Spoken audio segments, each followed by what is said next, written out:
Air adalah sumber kehidupan bagi kita semua.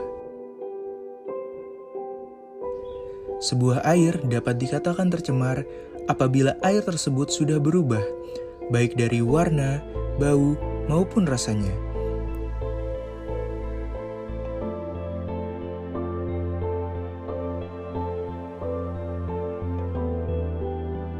Pencemaran air sendiri asalnya bisa berasal dari makhluk hidup, zat, energi, ataupun komponen lainnya yang masuk ke dalam air itu sendiri.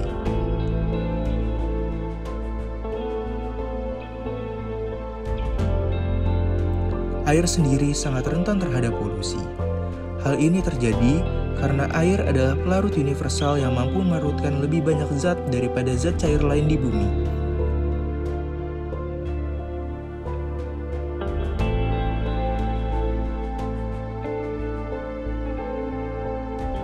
Adanya kandungan komponen-komponen di alam, utamanya komponen logam yang terlarut di dalam air, dapat membawa dampak buruk bagi kehidupan manusia.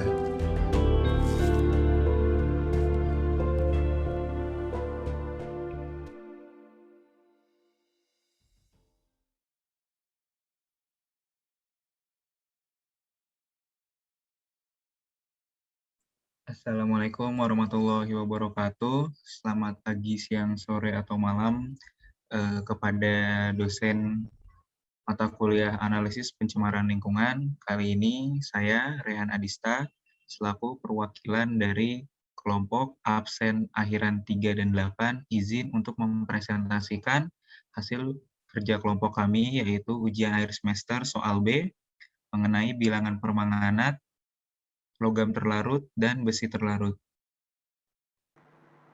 Angka permanganat adalah jumlah miligram kalium permanganat yang dibutuhkan untuk mengoksidasi zat organik yang ada dalam air. Metode yang digunakan dalam percobaan ini adalah metode oksidasi dengan permanganometri. Permanganometri itu sendiri merupakan metode titrasi yang dilakukan berdasarkan reaksi oleh kalium permanganat. Permanganometri merupakan suatu metode titrasi yang menggunakan prinsip reaksi reduksi dan oksidasi. Metode ini adalah metode yang paling sering digunakan karena memiliki kelebihan bahwa dia tidak memerlukan indikator dan merupakan oksidator kuat, mudah diperoleh dan juga terjangkau. Adapun kekurangan dari metode ini adalah larutannya tidak stabil dalam penyimpanan, jadi harus sering dilakukan pembakuan. Selanjutnya akan dijelaskan oleh teman saya, yaitu Bella Meta. Kepadanya dipersilahkan. Adapun tujuan dari praktikum titrasi permanganat yaitu untuk menentukan penentuan konsentrasi dari besi sulfat dan kadar Fe dalam larutan besi. Dengan menggunakan metode titrasi permanganometri dilakukan dengan standar KMFO 4 dengan menggunakan campuran asam oksalat. Waktu dan tempat praktikum ini dilakukan di laboratorium program studi pendidikan kimia jurusan pendidikan ilmu pengetahuan alam pada hari Selasa tanggal 10 Mei 2014. Selanjutnya akan dilanjutkan oleh teman saya yaitu Kazal. Metode praktikum. Alat dan bahan yang digunakan dalam praktikum kali ini yaitu alat 1, gelas ukur, batang pengaduk, pipet tetes, lab Erlenmeyer, statif dan klem, berat, corong gelas, kertas sampul, gelas kimia, pemanas air, dan termometer. Adapun bahannya yaitu larutan asam oksalat, larutan asam sulfat, larutan kalium permanganat, dan larutan ferrosulfat. Selanjutnya akan dibacakan oleh Fikri. Metode kerja. Standarisasi KMN04. 1. Ambil 10 ml larutan asam oksalat 0,1 m, masukkan ke dalam labu Erlenmeyer. Yang kedua, tambahkan 10 ml larutan H2SO4 2M, aduk dengan rata. Kemudian panaskan sampai 70 derajat Celcius hingga 80 derajat Celcius menggunakan penanas air. 3. Masukkan larutan KMNO4 ke dalam muret dan bungkus dalam aluminium foil atau koran. 4. Dalam keadaan panas, titrasi larutan dalam Erlenmeyer dengan KMNO4 secara perlahan-lahan sampai diperoleh warna merah rose yang stabil. Penentuan kadar FSO4, 1. Ambil 15 ml larutan FSO4, masukkan larutan tersebut ke dalam labu Erlenmeyer. Yang kedua, tambahkan dengan 10 ml larutan H2SO4 ke dalam labu Erlenmeyer tadi. Yang ketiga, titrasi dengan larutan KMNO4 sampai warnanya merah. Selanjutnya akan dijelaskan oleh teman saya. Oke, selanjutnya adalah hasil. Untuk standarisasi dari kalium permanganat, 1. Larutan asam oksalat 0,1 m, volume 10 ml, larutan tidak berwarna. Larutan H2SO4 2M, volume 10 ml, larutan tidak berwarna.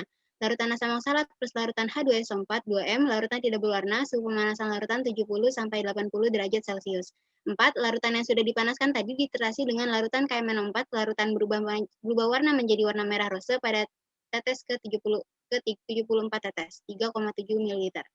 Untuk penentuan kadar FeSO4, 1. Larutan FeSO4 volume 15 ml, larutan berwarna kuning. 2. Larutan H2SO4 2M, volume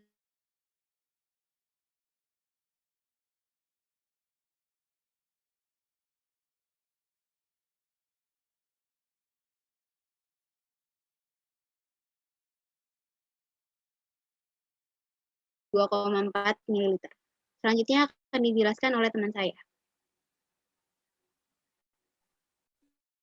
Pembahasan pada percobaan literasi permanganometri, langkah pertama yang dilakukan yaitu pembakuan atau standarisasi kalium permanganat, dan yang kedua penentuan kadar FeSO4. Pada saat literasi yang melibatkan kalium permanganat, sebaiknya digunakan alat gelas yang berwarna gelap agar tidak terkena cahaya. Pada saat penentuan konsentrasi kalium permanganat, digunakan asam oksalat sebagai zat baku primer. Penentuan kadar Fe dalam FeSO4 dilakukan dengan pembuatan larutan terlebih dahulu.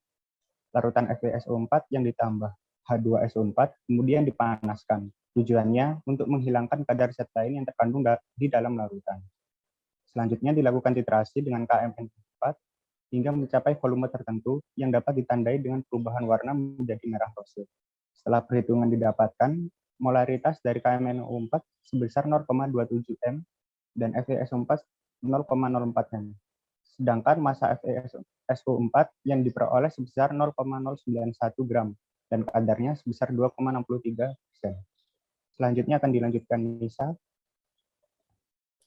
Kesimpulan dari hasil dan pembahasan tentang literasi permanganometri dapat disimpulkan bahwa yang pertama, permanganometri merupakan literasi yang dilakukan berdasarkan reaksi oleh kalium permanganat atau KMNO4. Reaksi ini difokuskan pada reaksi oksidasi dan reduksi yang terjadi antara KMNO4 dengan larutan baku tertentu. Kedua, titrasi permanganometri harus dilakukan di tempat yang gelap. Ketiga, permanganat sebagai penetrasi dan bertindak sebagai pengoksidasi. Keempat, konsentrasi dari kalium permanganat yaitu 0,24 m. Yang kelima, kadar Fe dalam larutan besi 2 sulfat sebesar 2,63%. Selanjutnya akan dibacakan oleh teman saya, Rista. Oke, untuk selanjutnya yaitu logam terlarut. Yang pertama, logam berat. Logam berat adalah suatu istilah umum yang mengacu pada kelompok logam dan metaloid dengan massa jenis lebih dari 4 gram per cm kubik atau 5 kali lebih besar daripada air. Dari Duribe et al. 2007. Menurut Kementerian Negara Kependudukan dan Lingkungan Hidup, toksisitas logam berat dapat dibagi ke dalam 3 kelompok, yaitu yang bersifat toksik tinggi yang terdiri atas unsur Hg, Cd, Pb, Cu, dan Zn, dan bersifat toksik sedang yang terdiri dari unsur-unsur Cr, Ni, dan Co, dan bersifat toksik rendah terdiri atas unsur Mn dan Fe. Selanjutnya adalah toksisitas logam. Taraf toksisitas logam berat sangat beragam bagi berbagai organisme tergantung dari berbagai aspek, yang antara lain spesies, cara toksikan memasuki tubuh, frekuensi dan lamanya paparan, konsentrasi toksikan, bentuk dan sifat fisika atau kimia toksikan, serta kerentanan berbagai spesies terhadap toksikan. Sumirat 2004. Selanjutnya akan dilanjutkan oleh teman saya, Rafadiah Kirani. Yang selanjutnya terdapat timbal atau Pb. Timbal atau Pb adalah jenis logam lunak berwarna coklat kehitaman dan mudah dimurnikan. Senyawa timbal diketahui menyebabkan hipertensi, ketidaknormalan reproduksi, dan menyebabkan penyakit yang berhubungan dengan syaraf. Berdasarkan Jarup 2003. Menurut Darmono 1995, Pb yang masuk ke dalam tubuh dapat menyebabkan toksisitas pada sel darah merah, jaringan lunak seperti ginjal dan hati, tulang, dan jaringan keras seperti gigi dan tulang rawan. Oke. Kadmium atau Cd. Kadmium adalah logam anorganik yang lunak, berwarna putih kebiru-biruan, dan beracun.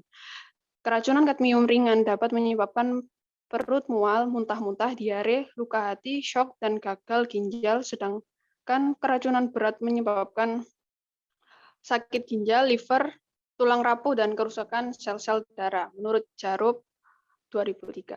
Selanjutnya akan dijelaskan oleh Obed. Tembaga atau Cu adalah logam merah muda yang lunak dan dapat ditempa dan liat. Keracunan kronis akibat tembaga dapat mengurangi umur, menimbulkan berbagai masalah reproduksi dan menurunkan fertilitas, menurut Widowati 2008. Untuk selanjutnya akan dijelaskan oleh Oris.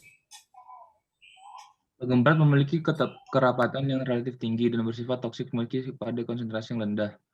Logam berat terdiri meliputi timbal, kadmium, seng, merkuri, mangan, arsen, perak, krom, besi, tembaga, dan beberapa kelompok logam lainnya. Selanjutnya, besi terlarut. Besi merupakan suatu unsur yang penting dan harus tergantung di dalam air. Namun kadang dari besi itu sendiri tidak boleh melampaui dari batas yang diizinkan. Apabila kandungan besi dalam air melampaui dari batas yang diizinkan, maka akan berbahaya bagi kesehatan tubuh manusia. Selanjutnya akan dijelaskan oleh Sevilla. Oke, selanjutnya cara mengetahui kadar besi dalam air.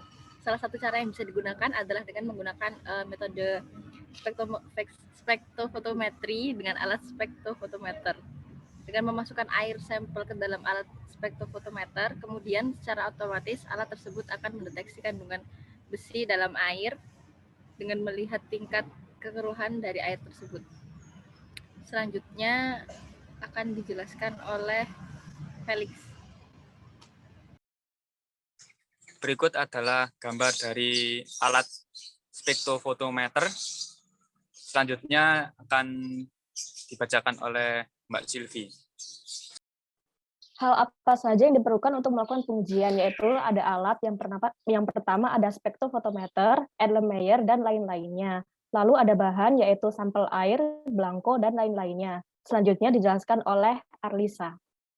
Besi pada standar kelayakan yang ditetapkan oleh WHO yakni sebesar 1 mg per liter.